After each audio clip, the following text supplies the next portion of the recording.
শীর্ষ জায়গায় এসে উপস্থিত হয়েছি।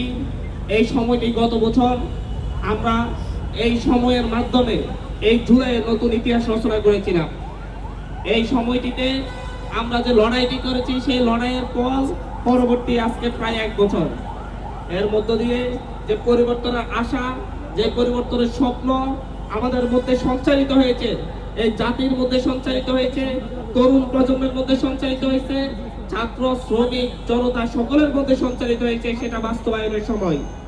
আমরা মনে করি জুলাই পরবর্তী সময়ে অন্তর্বর্তী সরকার আমাদের সেই জুলাইয়ের আকাঙ্ক্ষা বাস্তবায়ন করতে সক্ষম হয়নি। সেই জায়গায় বিভিন্ন জায়গায় আমরা দেখেছি তারা সমঝোতার চেষ্টা করছে, সমঝোতার দৃষ্টিভঙ্গি তারা পোষণ করছে। আমরা মনে করি জুলাইকে ধারণ করতে হলে, 2000 শহীদের রক্তকে ধারণ করতে হলে, জীবনকে ধারণ করতে হলে, হাজারো আহতদের হাত পায়ের মূল্য দিতে হলে অবশ্যই বাংলাদেশে দীর্ঘ এবং বড় ধরনের একটা সংস্কার প্রয়োজন, যার মধ্য দিয়ে 54 বছরে যে রাষ্ট্র গড়ে ওঠেনি, 54 বছরের রাজনৈতিক যে স্থবিরতা, সেটা থেকে দেশ মুক্তি পাবে এবং নতুন একটি রাষ্ট্র গঠনে আমরা সফল হব। আমরা কিছুক্ষণ পরেই জুলাইয়ের আমাদের যে পদযাত্রা, জুলাই পদযাত্রা আমরা শুরু করতে যাচ্ছি, তার পূর্ব মুহূর্তে ঢাকা মহানগর উত্তর যে উদ্যোগ নিয়েছে, জুলাইকে মানুষের কাছে চির অম্লান করার উদ্যোগ, যে উদ্যোগ নিয়েছে জুলাইকে মানুষের কাছে তুলে ধরার উদ্যোগ, জুলাইয়ের স্বপ্ন আকাঙ্ক্ষাকে মানুষকে আবারও মনে করিয়ে দেওয়ার উদ্যোগ, এর মধ্য দিয়ে তারা যে উদ্যোগ নিয়েছে সেই উদ্যোগকে আমরা স্বাগত জানাই।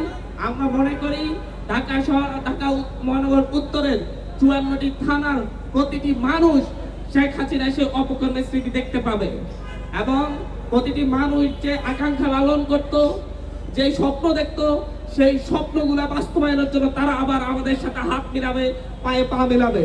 আমরা স্বপ্ন দেখি ইনশাআল্লাহ যেটা অন্তর্বর্তী সরকারের হাত ধরে সফল হওয়ার কথা ছিল, সেটা সফল না হওয়ায় আমরা স্বপ্ন দেখি ইনশাআল্লাহ সামনের দিনে আমাদের সেই জুলাইয়ের আকাঙ্ক্ষা, সেই স্বপ্ন এনসিপির হাত ধরেই সফল হবে ইনশাআল্লাহ।